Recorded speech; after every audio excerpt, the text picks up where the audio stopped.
eles. Amém? Deixa eu dar alguns avisos muito rápido. Final de semana agora tem batismo aqui na igreja, gente. Coisa gostosa demais. Quem é que vai batizar que está aqui? Diga glória a Deus. Gente, nós temos aproximadamente quase 40 pessoas que vão se batizar nesse final de semana. Nós batizamos quase 60 já em novembro. Agora, de dezembro até agora aqui, quase 40, umas 40 pessoas mais ou menos. Mas de manhã também tem uma feijoada gostosa, tá? Se você está perto, mulher, se você está perto do maridão, já olha para ele e fala o seguinte: não vou para o fogão domingo. Já fala para ele, compra feijoada, a gente almoça junto na igreja, né? Já abençoa a igreja. A gente está comprando o nosso som novo, então a gente precisa de ajuda para vender essa feijoada, tá? Com muito carinho. Gente, feijoada da Aline, é espetacular, tá? Se você ainda não comeu, tá dando mole. Tá bom? É boa demais, né, Paloma? Oh, muito, muito boa. Tá? Procure um líder de célula, procure alguém da célula, eles estão vendendo os tickets. São só 500 tickets, eu sei que vai voar. Isso. No final desse mês, nós temos um evento maravilhoso. Nós estamos chamando, essa semana já vai ter o cartaz, chamado Conferência do Espírito Santo. Conferência do Espírito Santo, dia 28 e 29 de abril, com o pastor Hernani Santos, um grande homem de Deus. Deus tem usado ele absurdamente com avivamento de criança de 5 anos, 6 anos, sendo batizadas com o Espírito Santo. Ele tem um ministério de cura absurdo também. Eu fui em São Paulo para participar de um culto com ele. Eu vi uma mulher sendo levantada da cadeira de rodas, uma criança de 11 anos, surda de nascença, começar a ouvir sem aparelho. Ele vai estar aqui dia 28 e 29.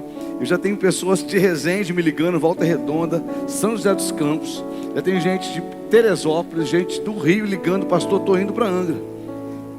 Esse lugar vai ficar pequeno. Então aconselho você, a gente não vai deixar marcar lugar, botar bilhetinho, papelzinho assim. A gente não vai deixar marcar lugar. Se a gente, chegando na hora do culto, perceber que tem coisinha em cima do banco, a gente vai tirar, vai botar lá na frente. Tu vai ter mais trabalho, porque tem que pegar lá na frente sua Bíblia, tua bolsa, tá? Então chega cedo, pega o teu lugar, dia 28 e 29, é domingo e segunda.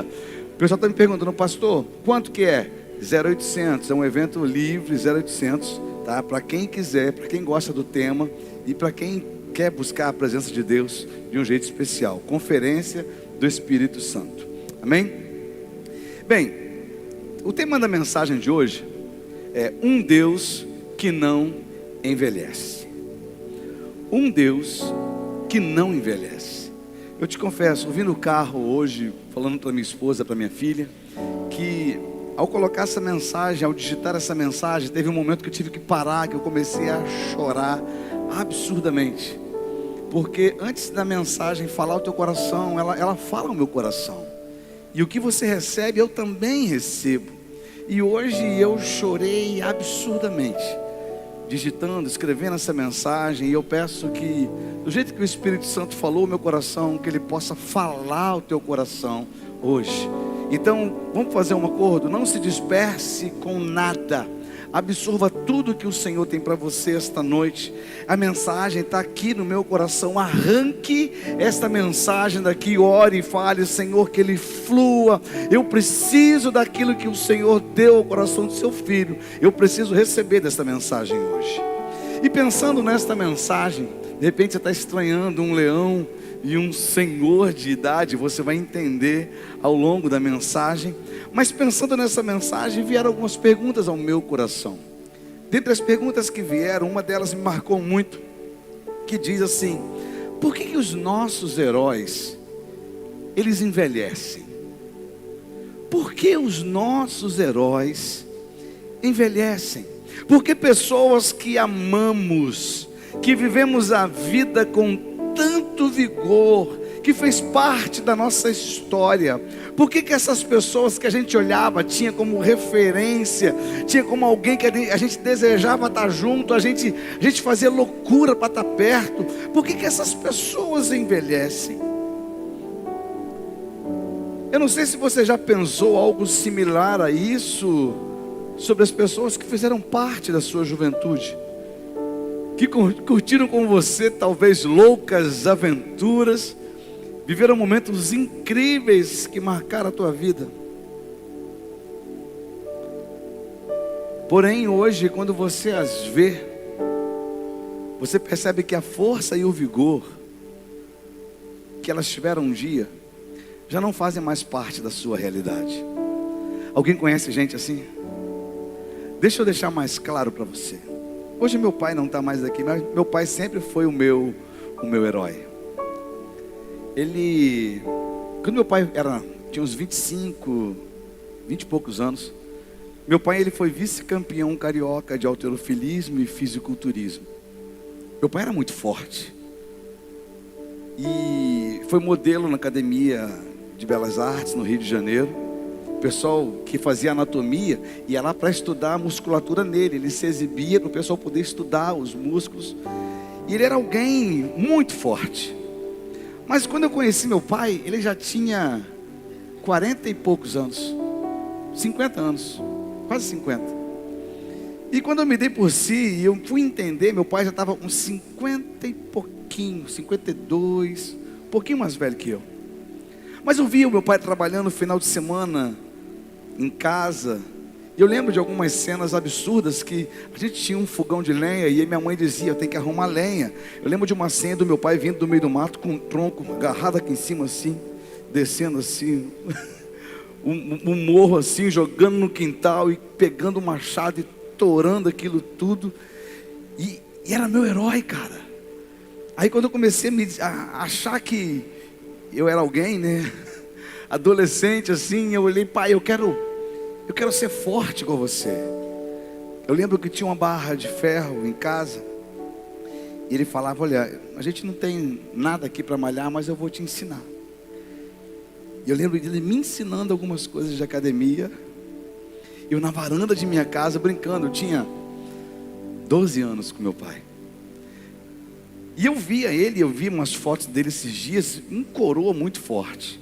Morreu aos 90 anos de idade e o médico, um dos médicos que cuidou dele, chegou para mim e disse o seguinte, olha cara, ele teve 2 derrames, pressão alta, mas ele só suportou isso tudo pela força que ele adquiriu na sua juventude. Mas um dia o meu herói usava cadeira de roda. Eu olhava para ele naquela condição e eu falava, cara, como eu queria que ele tivesse o vigor do primeiro dia. Eu estou falando do meu pai, de repente o seu herói era um amigo, um tio querido, alguém que quando você ia para as férias, você fazia loucura, você ia jogar bola, você ia acampar, você ia surfar, você fazia alguma coisa de interessante. Eu sei que quando a gente era criança, a gente olhava para quem era mais velho e a gente se espelhava em alguém. De repente era alguém perto da gente, ou às vezes era alguém na televisão.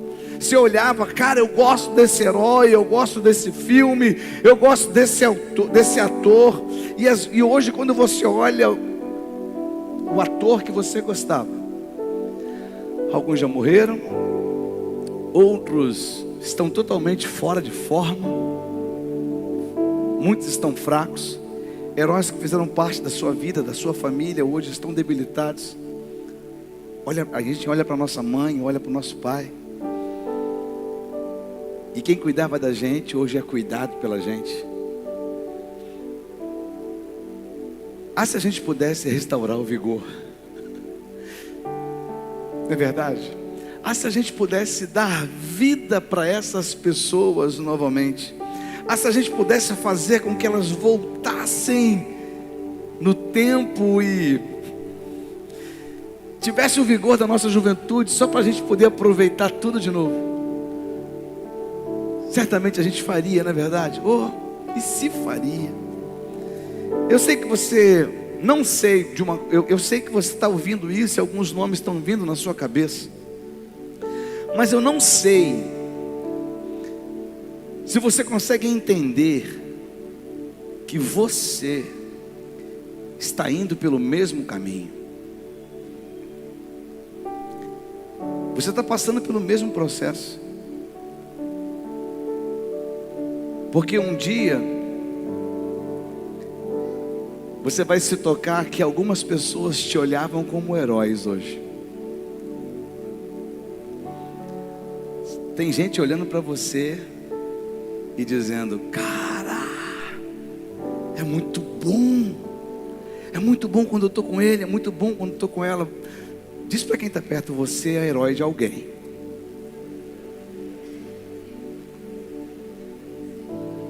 As pessoas olham para a gente e elas se alegram. Teve uma pessoa que chegou para mim e falou: pastor, me dá uma porção dessa que você toma para no dia de encontro com Deus, tu não para de pular nesse altar, só de ver eu fico cansado de longe. O que tu toma? A gente é herói para alguém. Só que a gente não se toca que a gente está trilhando o mesmo caminho. Daqui a algum tempo as pessoas vão olhar para a gente, vão ter o mesmo sentimento que você tem hoje acerca dos seus heróis. E pensando nisso, eu aprendi que os heróis de verdade, eles envelhecem.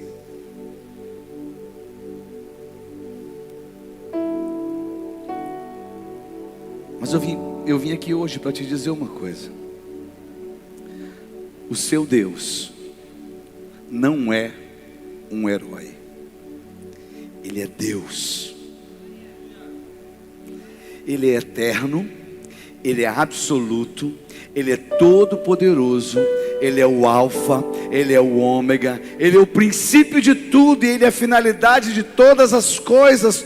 Tudo foi feito por Ele, para Ele. Tudo o que se foi feito, sem Ele nada seria.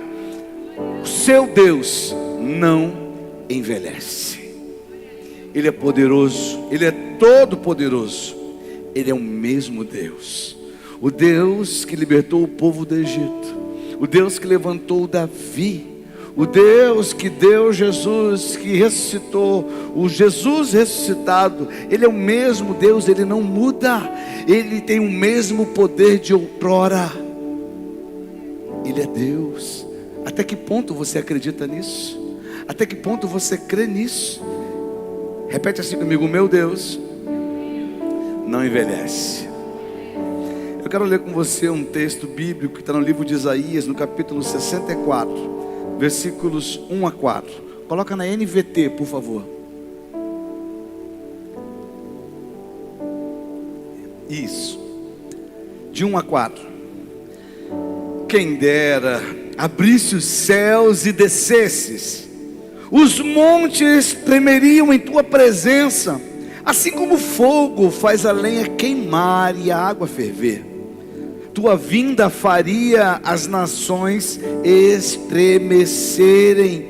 Então seus inimigos entenderiam a razão da tua fama. Quando desceste muito tempo atrás, realizaste coisas maravilhosas que não esperávamos. Ah, como os montes tremeram diante de ti. Porque desde o começo do mundo, nenhum ouvido ouviu, nenhum olho viu um Deus semelhante a ti, que trabalha em favor dos que nele esperam. Só esse versículo, muda a versão para mim, bota na NAA agora. Quero convidar você a ler esse versículo comigo. Vamos lá, 1, 2, 3. Porque desde a antiguidade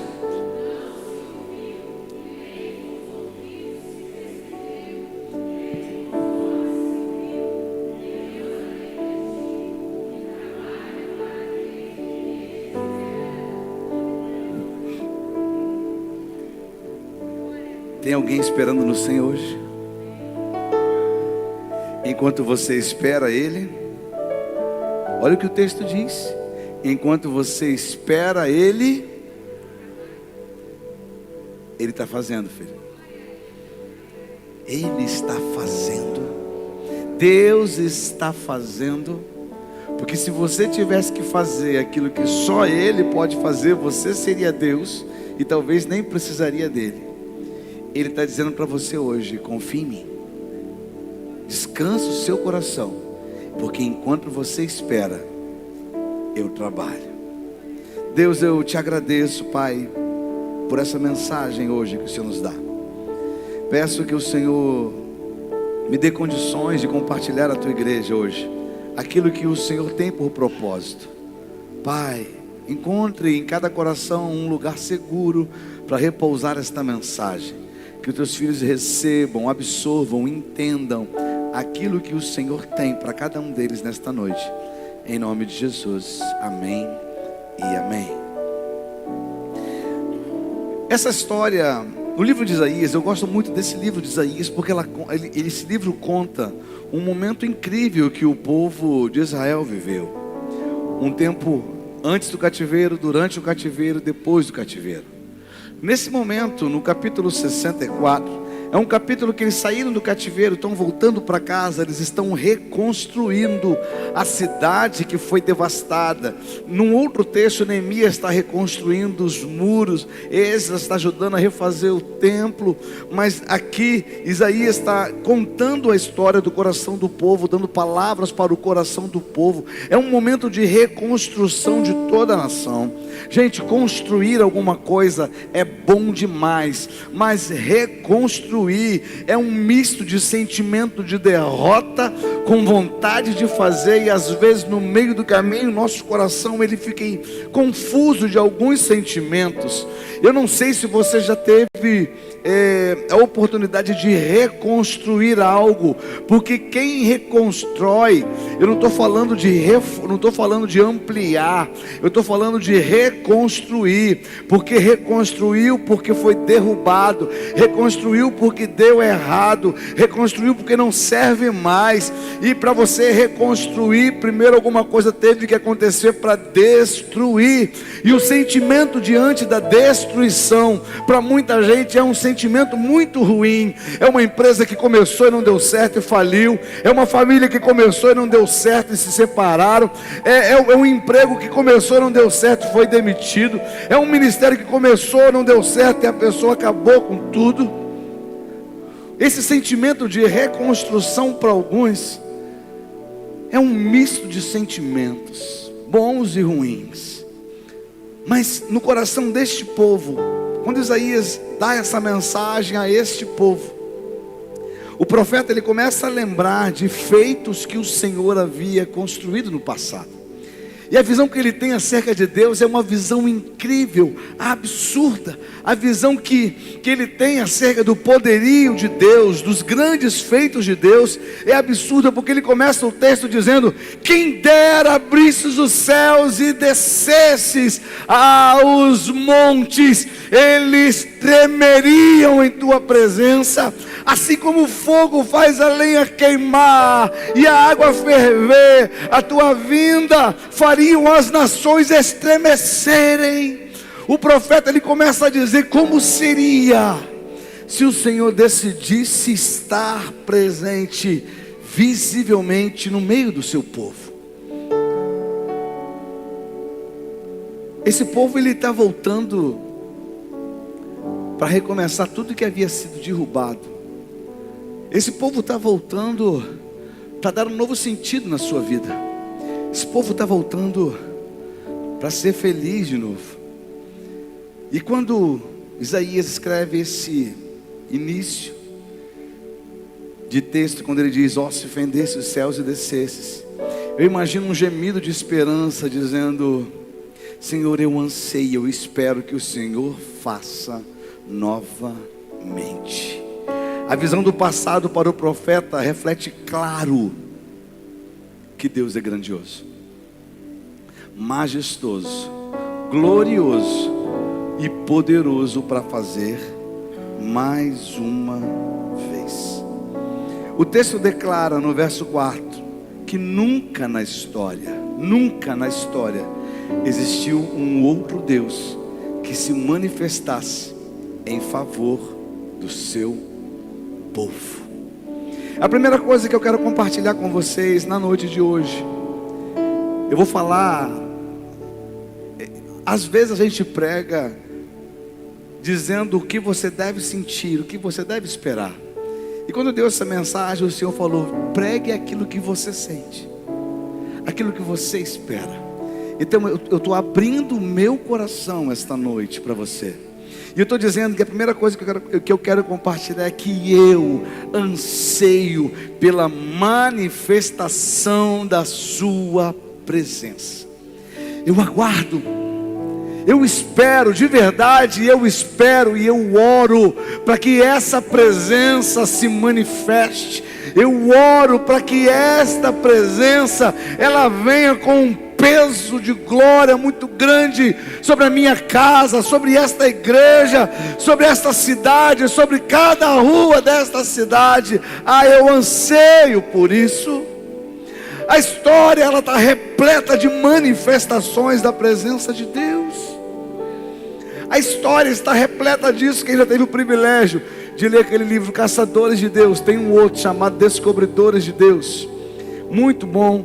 E um dos dois livros, não lembro qual, conta uma história, eu acho que é o Caçadores, que o pastor estava numa igreja, ele foi convidado para trazer uma mensagem.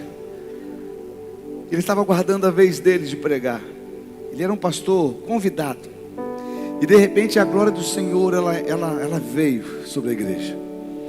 Quando o pastor, diretor da igreja, presidente da igreja, pegou o púlpito para pregar, o livro diz que ele começou a ler aquele texto, 2 Crônicas 7,14.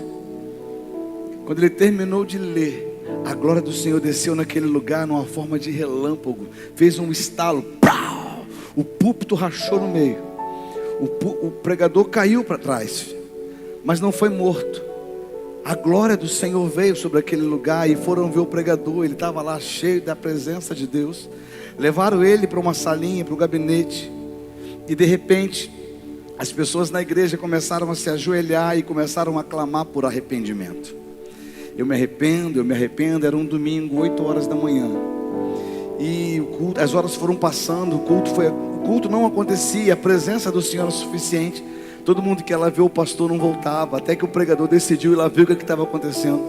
E todo mundo que entrava na sala onde o pastor estava também caía. Aí ele olhou assim, decidiu não entrar, fechou a porta, voltou, e o Senhor falou para ele: agora é a gente. Quando ele chegou no púlpito, uma multidão começava a vir dizendo: eu me arrependo, eu quero me batizar, eu me arrependo, eu quero me batizar. Só sei que o culto começou às 8 horas da manhã e foi até às 2 horas da madrugada do outro dia. Vidas passavam na porta da igreja e sem pregação alguma elas entravam chorando, dizendo: eu me arrependo. Porque a presença do Senhor, ela é suficiente para mudar qualquer pessoa. Qualquer pessoa. A gente teve uma experiência semana passada de uma mulher que nunca tinha entrado aqui na igreja. Ela veio visitar a igreja. Eu estava ali na porta. Quando eu vi ela chegando, ela chegou com um olho vermelho. Eu perguntei o que foi. Aí ela: não sei. Quando eu parei o carro ali, eu botei o pé para fora. Eu já comecei a chorar neste lugar. Que lugar é esse? Eu falei: a presença de Deus está neste lugar. E é através dessa presença que Ele nos envolve e começa a moldar a nossa vida. Meu querido, eu posso te falar uma palavra que vai te motivar, mas a presença de Deus é a única que vai te inspirar e te transformar. Eu anseio pela manifestação da sua presença. Sabe, a certeza que há em mim, ela veio das vezes que eu precisei e eu fui salvo. Essa certeza de que Deus pode fazer alguma coisa, ela surgiu porque eu consigo olhar para trás e eu percebi que todas as vezes que eu precisei, Deus fez.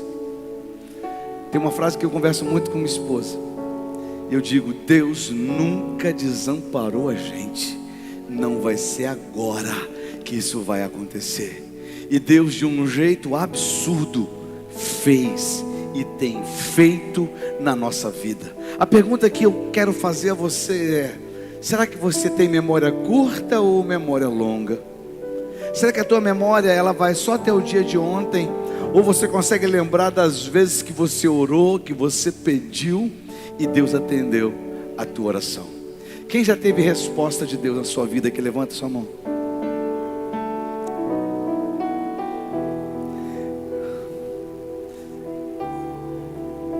Então por que a gente às vezes duvida de que Deus vai fazer de novo? Às vezes a gente está tão preso no medo, na incredulidade momentânea, e se esquece daquilo que Deus fez.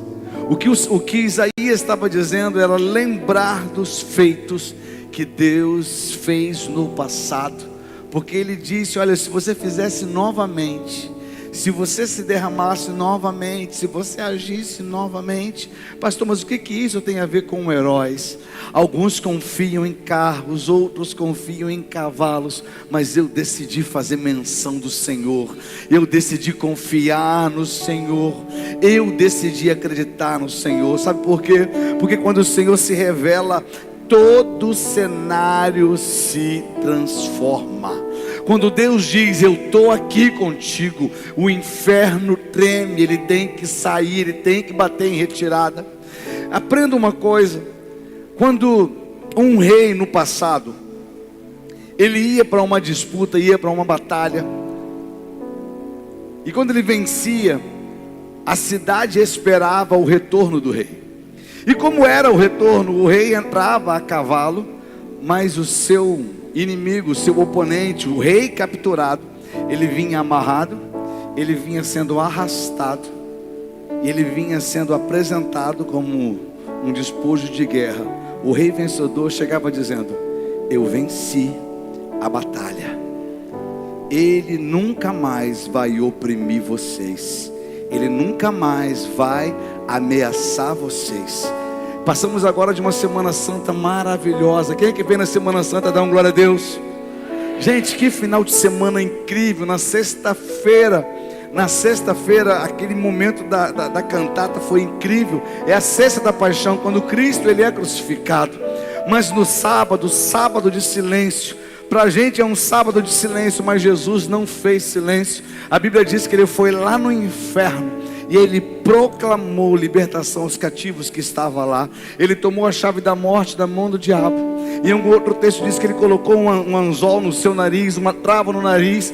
Ele chega com o seu despojo de guerra dizendo: esse aqui nunca mais aflige a tua vida, esse aqui nunca mais vai governar a tua casa, esse aqui nunca mais terá direito sobre vocês.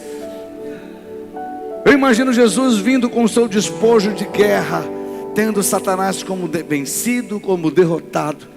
E eu imagino também ele chegando para a igreja e outorgando à igreja a chave, entregando a chave, dizendo: agora vocês governam. Eu não sei se você entendeu o que eu falei, mas o governo foi entregue à igreja do Senhor. Não parece que só tem 2 ou 3 pessoas que acreditam nisso? A regência do reino espiritual, a igreja, ela recebeu poder e autoridade da parte do Senhor para governar. O inferno não tem poder sobre a tua casa, o inferno não tem poder sobre a tua cidade, o inferno não tem poder sobre a tua rua. Se você entender isso e assumir que o teu herói está governando contigo, diz para quem está perto: o Senhor te deu a chave da vitória, a chave do governo. Quando ele chega, tudo muda, o cenário se transforma. A gente precisa entender a nossa posição diante disso. Quando o Senhor se revela, ele não se revela para fazer qualquer coisa. Ele se revela para agir em favor da igreja, em teu favor. Amém? Então quando você clama para que ele se manifeste, quando ele chega, tudo se transforma. E sabe uma coisa muito gostosa? É que os teus feitos revelam quem tu és. O que ele faz mostra quem ele é. Eu poderia muito bem chegar para você hoje e perguntar: quem tem um testemunho para contar?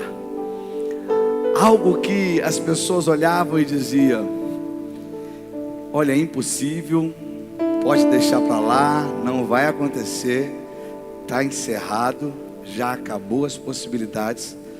Só que daqui a pouco Deus fez. Deus fez. Deus agiu, Deus transformou. E ninguém conseguiu assumir o mérito. Ninguém conseguiu dizer, eu que dei um jeitinho.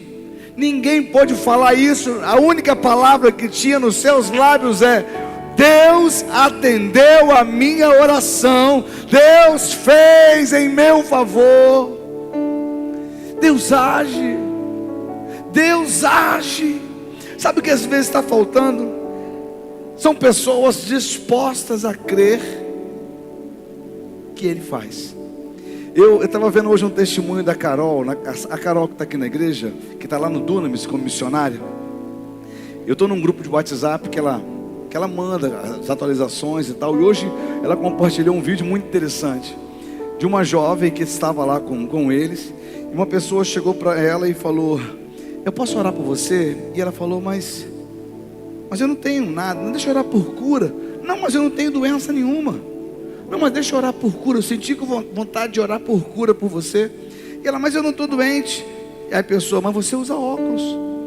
Aí ela: ué, eu sou míope. Então, deixa eu orar por cura. Aí orou e falou para ela: tira o óculos. Ela tirou o óculos. Você consegue ler meu cartão de crédito de longe? Aí a menina olhou e disse: não dá para ler. Falei: não, olha de longe, olha para cá. Daqui a pouco a menina olhou e falou: gente, eu comecei a ler. Eu era míope e fui curada. Ah, mas pastor, por que Deus faz isso? Deus ele dá sinais de que Ele deseja manifestar a sua glória. É que às vezes eu e você, a gente não consegue dar crédito. A gente não consegue orar por. A gente não consegue se mover para fazer. Quem aqui já teve vontade de orar por um enfermo e não orou?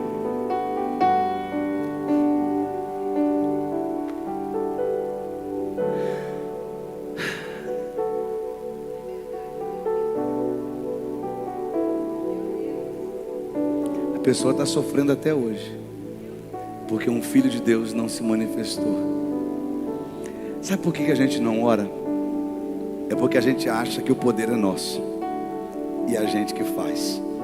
A gente olha a nossa fraqueza, a gente olha a nossa incapacidade e diz: eu não vou orar não, porque sabe como é que é, né? Se não acontecer, tá.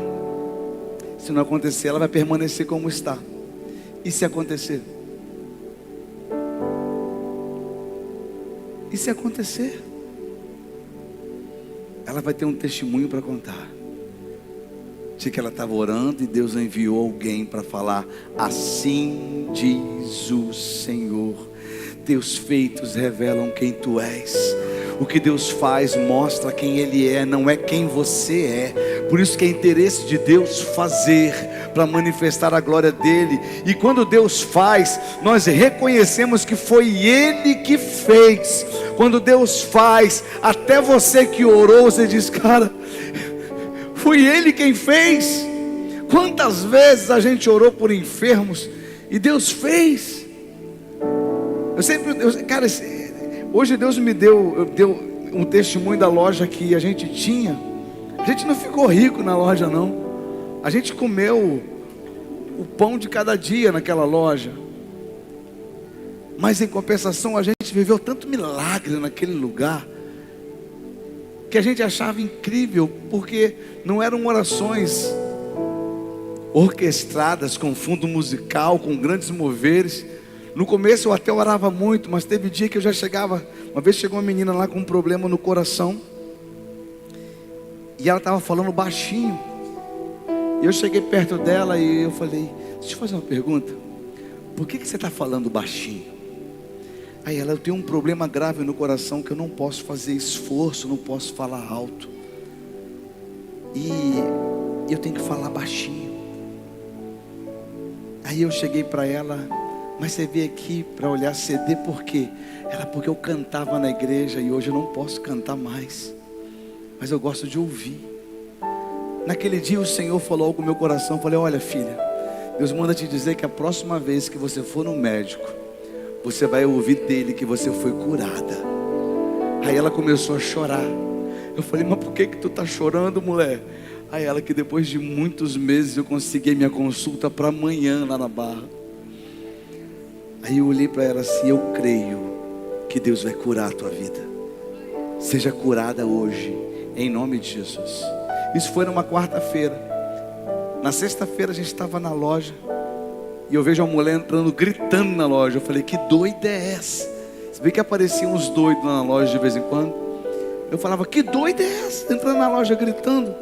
Aí ela chegou lá no balcão e falou, lembra de mim? Aí eu, não. Era muita gente. Aí ela, eu tive aqui na quarta-feira e você falou que eu ia receber uma palavra. Ah, eu lembro, e aí? Ela foi no Rio, fiz uma bateria de exames. O médico olhou meus exames e falou, mulher, você não tem mais nada. Você está livre, você pode seguir livre. Ela, eu vim comprar playback porque agora eu vou cantar de novo. Agora eu estou feliz de novo. Deus fez na minha vida. Aí eu te pergunto, a glória é minha? Não, a glória é dele. A glória é dele, a honra é dele. É porque ele faz. Quando Deus faz, nós reconhecemos que foi ele que fez. E quando Deus faz, não há dúvida, ele sabe o que é melhor para a gente. Quando Deus faz, não há dúvida. Aí, pastor, eu tenho tanto medo de falar para viver a vontade de Deus. Sabe por que tem gente que não ora pela vontade de Deus, filho? Porque a vontade de Deus é fazer ele abrir mão da vontade dele.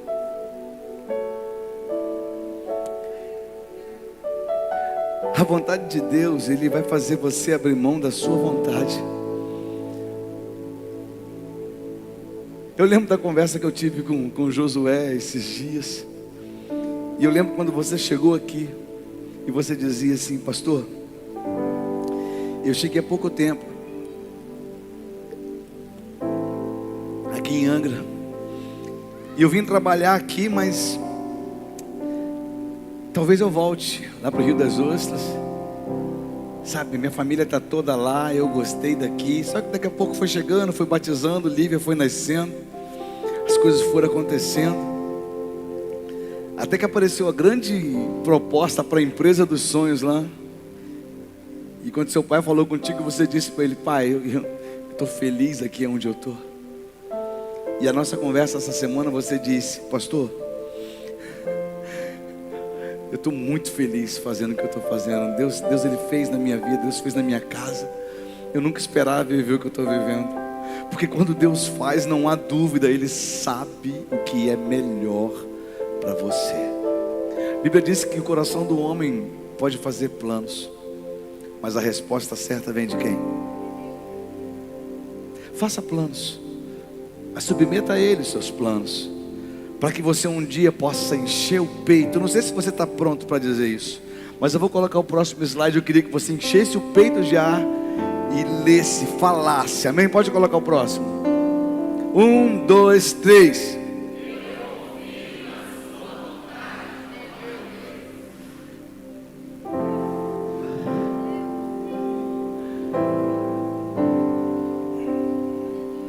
Se alguém quiser falar de novo,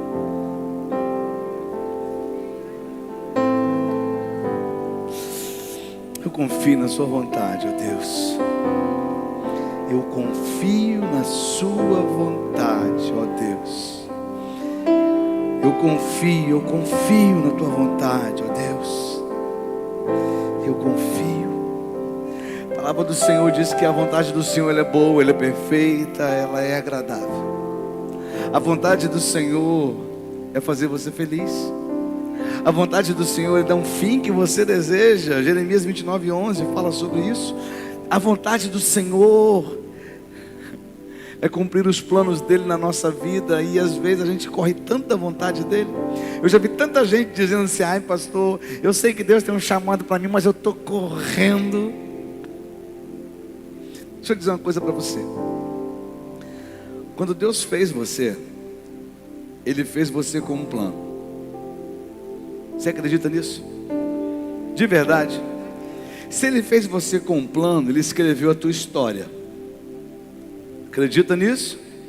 Se ele escreveu a tua história, ao longo da tua história, já está separado todos os pontos de provisão e cuidado que você precisa. Você acredita nisso? Sabe por que você está passando sufoco até o dia de hoje? É porque você decidiu fazer uma estrada paralela à estrada que Deus escreveu para você. Não há suprimento fora da vontade. Não há cuidado. Não há o cuidado esperado. Há socorro.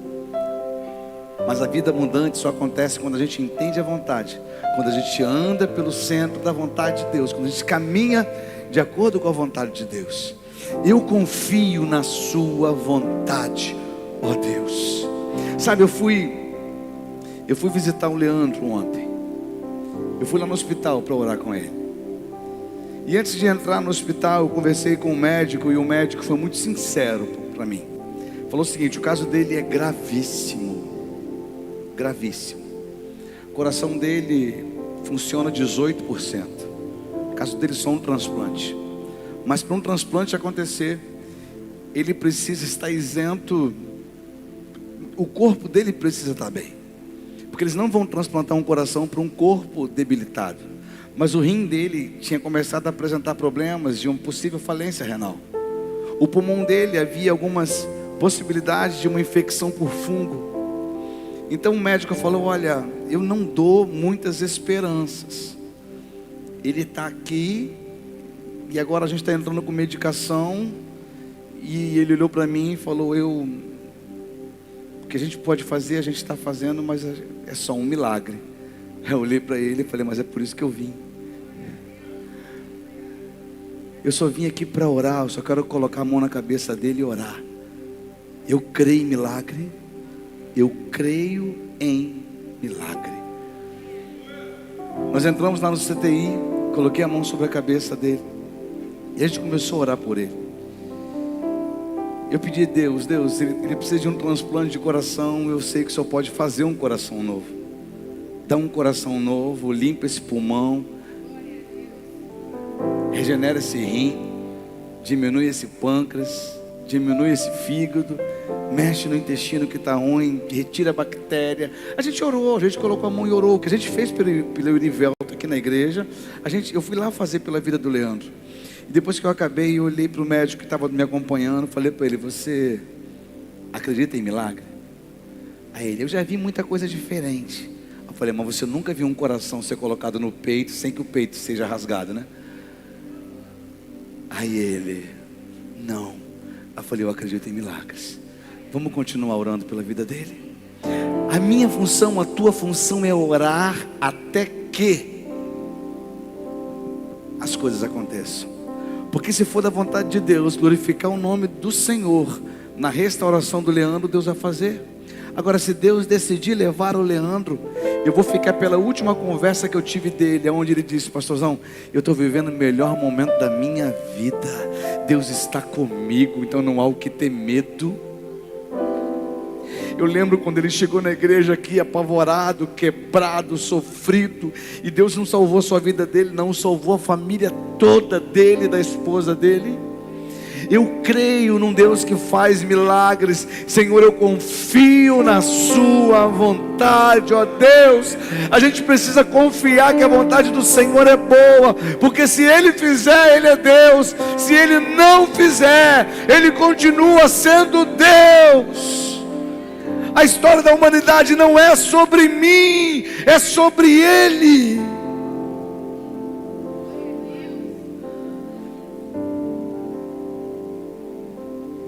Deus me deu essa frase que sacudiu comigo. Essa próxima agora, passa aí para mim. Deus, me livra de querer te convencer a aprovar a minha vontade.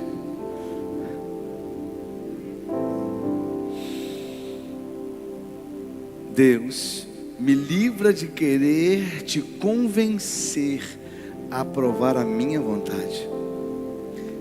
Se todas as suas vontades fossem feitas, imagine a desordem que estaria a tua vida. Sabe, a gente tem a terrível mania de buscar Deus. A Luciana acabou de postar aqui, ó. Eu acabei de receber a notícia que vão tentar acordar ele amanhã.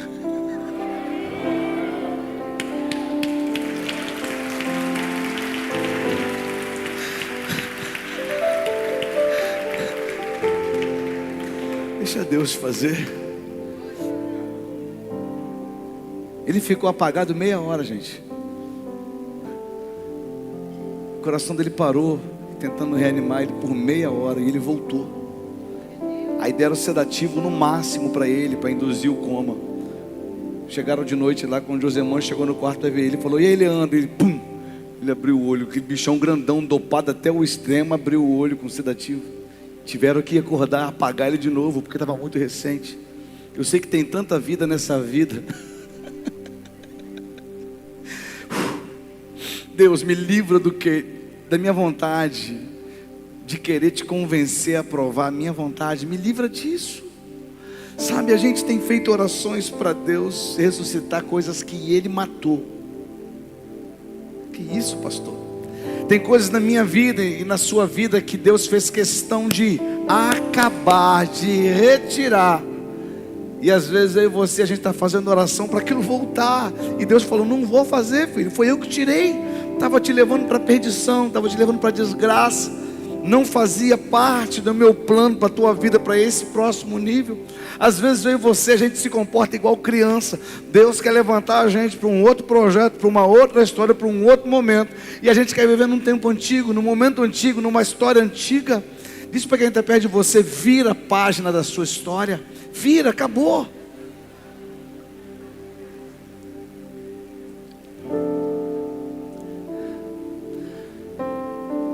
Você pode até fazer planos, mas sempre, na minha penúltima mensagem, eu falei que Deus tem um plano perfeito para frustrar o teu plano. Deus tem um jeito muito especial de dizer para você que o teu plano é muito pequeno diante do plano que Ele tem para você. Ele está te convidando hoje a confiar nele.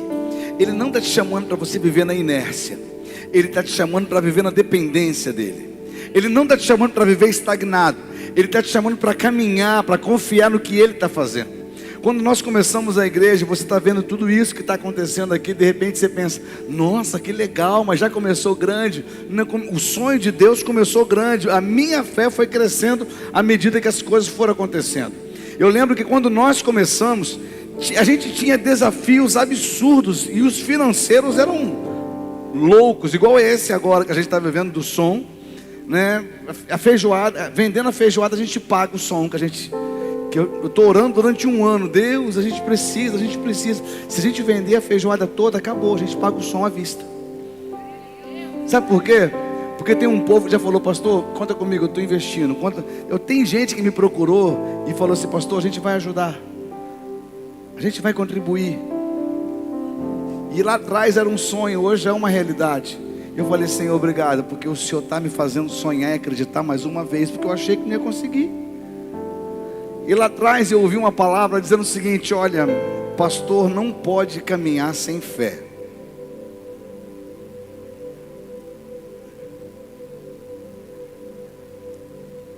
Ninguém segue um pastor que não acredita.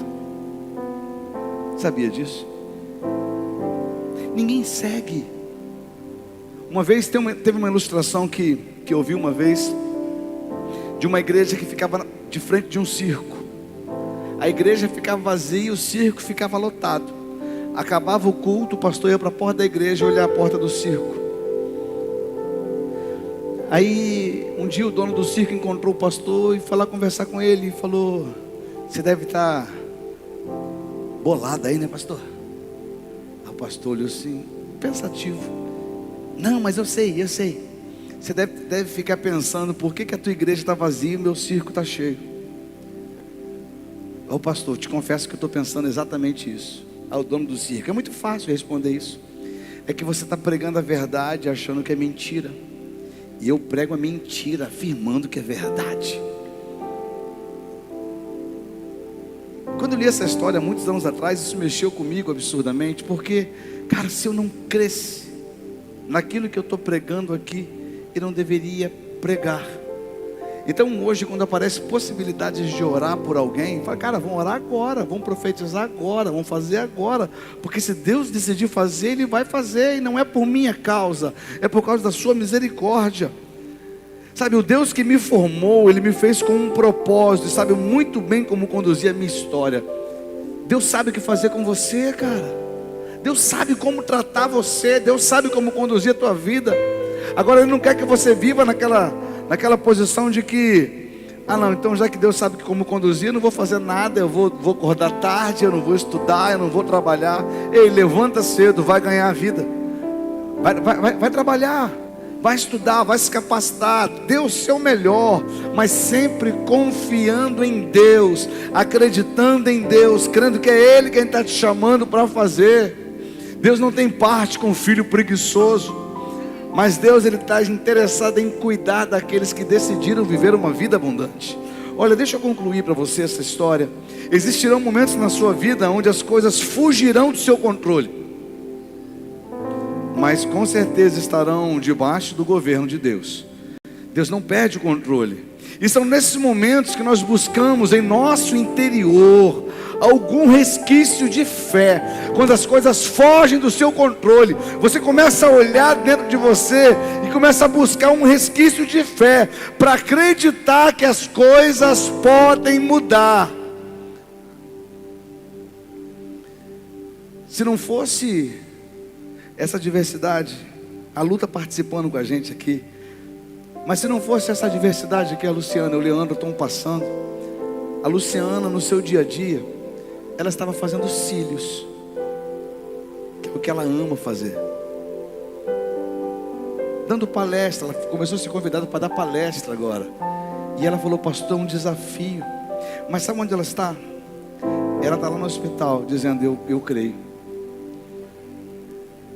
Tem horas que Deus vai convidar você a abrir mão de tudo da sua vida, para entender que a sua vida não é nada se você não crê nele. E ela está lá agora dizendo: eu creio. Ele está buscando dentro de si fé para recomeçar, fé para continuar, fé para mover a tua vida. A gente busca isso nas horas difíceis na nossa vida. Algumas pessoas, elas encontram uma fé absurda, mas essa fé, ela foi estocada dentro do coração ao longo de uma vida de comunhão, de devoção. A gente está falando do Leandro, você quer ver? Eu converso com o Wellington aqui, a vida do Wellington é um milagre também, cardíaco também, né, Wellington? Tem marca-passo, tem uma válvula no coração, foi inserida. O médico falou para ele: cara, a vida dele é um milagre, ele não era nem para estar aqui. Mas você vai conversar com esse homem aqui, em momento algum dele a fé vacila por causa do diagnóstico que o médico deu há muito tempo atrás. Se você tiver um tempo para sentar com esse cara para conversar, ele está sempre projetando sonhos, ele está sempre contando de histórias que vêm a seguir, porque o que passou, ele já glorificou a Deus pelo que ele viveu, mas ele acredita que o Deus que chamou tem continuidade para a vida dele. O problema é que tem muita gente que acha que Deus só se manifesta no passado. Tem muita gente que acha que Deus só faz no passado. Para esses, Deus é um herói que envelheceu e não tem poder para fazer mais nada. Deus não envelhece. Você vai conviver com pessoas que possuem uma fé absurda. Alguém já conheceu gente assim? Já? Que dá gosto de sentar aí para conversar, dá ou não dá? Você chega mal diante da pessoa e fala: cara, eu estou mal. A pessoa: Deus vai mudar. Olha, não tem na minha casa, Deus vai mandar. Olha, meu coração está doente, Deus vai curar. Não, mas o meu filho fugiu de casa, Deus vai trazer ele de volta. Já conheceu gente assim? Sabe por que essa pessoa fala isso? Porque ela viu na carne Deus fazer na vida dela, e isso gerou no coração dela uma autoridade para poder falar que Deus ainda continua fazendo. Agora outras pessoas, talvez outras pessoas encontrem apenas uma pequena fé que ainda pulsa dentro de um coração sofrido e abatido. Essas pessoas foram açoitadas, foram enfraquecidas, e elas estão quase morrendo. Eu estou falando de você que está aqui hoje. Tem gente que está aqui hoje vivendo essa condição. A minha fé, pastor, minha fé está tão pequenininha. Sabe por quê? Eu já perdi tudo, já não tenho mais esperança de nada. Eu não consigo mais acreditar. Sabe, essas pessoas, a vida dessas pessoas foram açoitadas por causa das circunstâncias. Só que para essas pessoas resta uma esperança, porque ela tem uma pequena fé. E a Bíblia diz que se você tiver uma pequena fé do tamanho de um grão de mostarda, algo incrível pode acontecer. Eu acho que você não conseguiu entender. De repente você está me dizendo hoje: pastor, minha fé está tão pequena. Mas eu te pergunto, você acredita na pouca fé que você tem?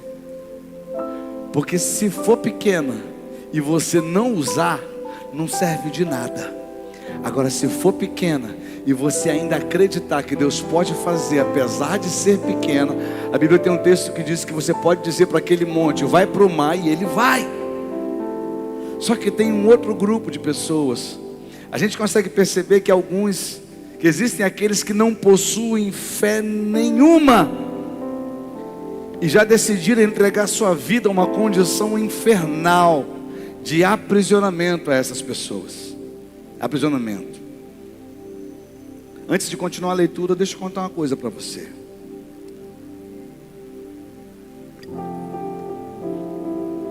Ontem nós fomos ver aquele filme The Chosen, lá no cinema. E tem uma parte que eu já tinha estudado, já tinha lido, que acontece no final, do meio para o final do segundo episódio. Onde Jesus, ele pega os seus discípulos, ele vai para Cesareia de Filipe. Na base do Monte Hermon, ele encontra um templo pagão ao deus Pan.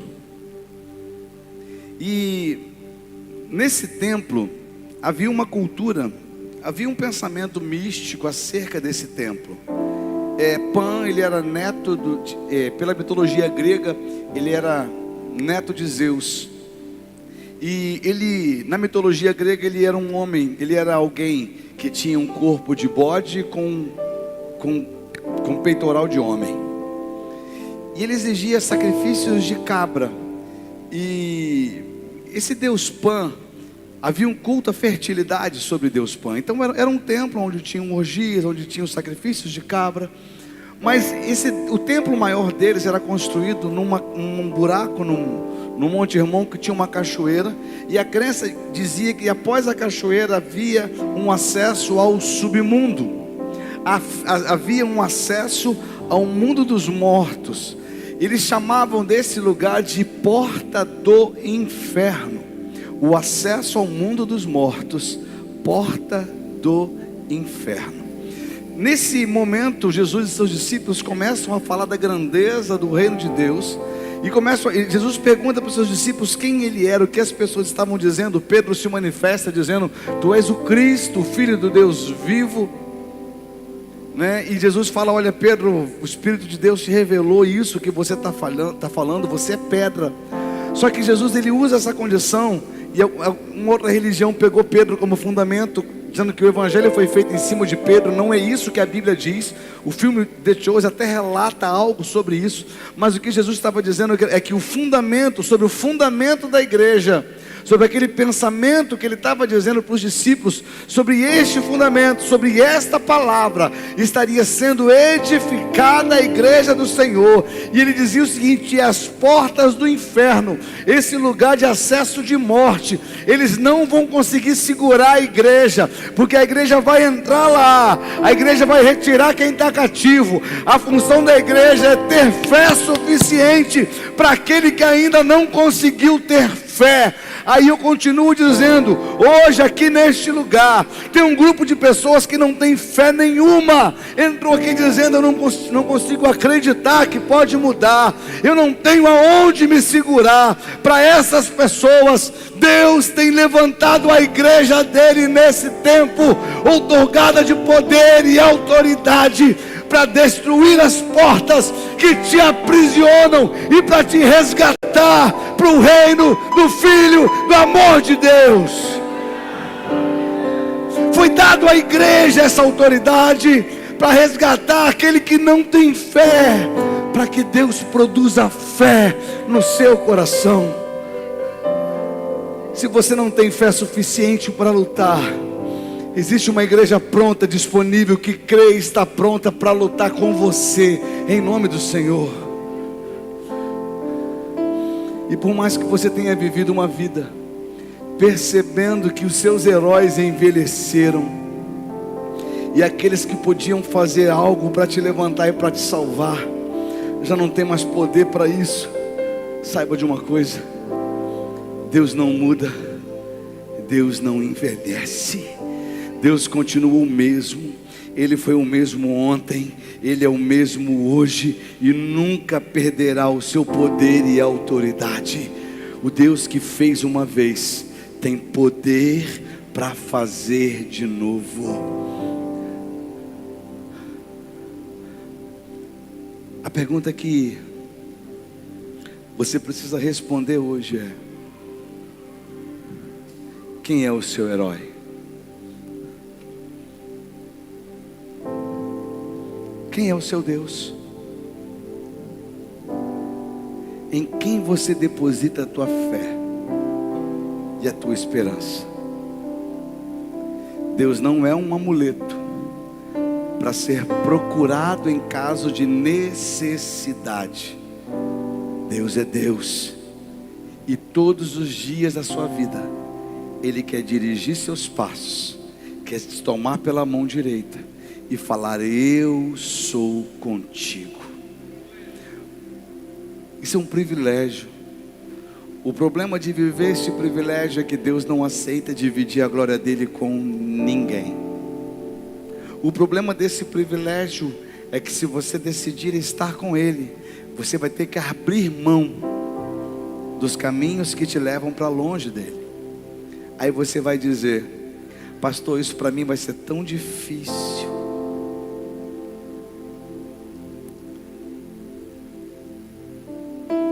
Difícil é viver uma vida sem Deus. Isso para mim é difícil. Se você conseguiu viver até hoje uma vida longe dele, viver uma vida com ele vai ser muito fácil. O Senhor está chamando você hoje. Você vê que hoje o Senhor está falando ao seu coração de um jeito muito profundo. Porque a tua oração, a partir de hoje, diante da adversidade, seria: ah, se fendesses os céus e descesse. Ah, assim como a água, ela ferve com a tua presença, como o fogo incendeia os gravetos. Ah, como faz tremer a terra com a tua presença. Ah, Senhor, faz mais uma vez, como fizeste outrora, porque desde a antiguidade ainda não se viu, ainda não se ouviu falar de um Deus que trabalha por aqueles que nele esperam.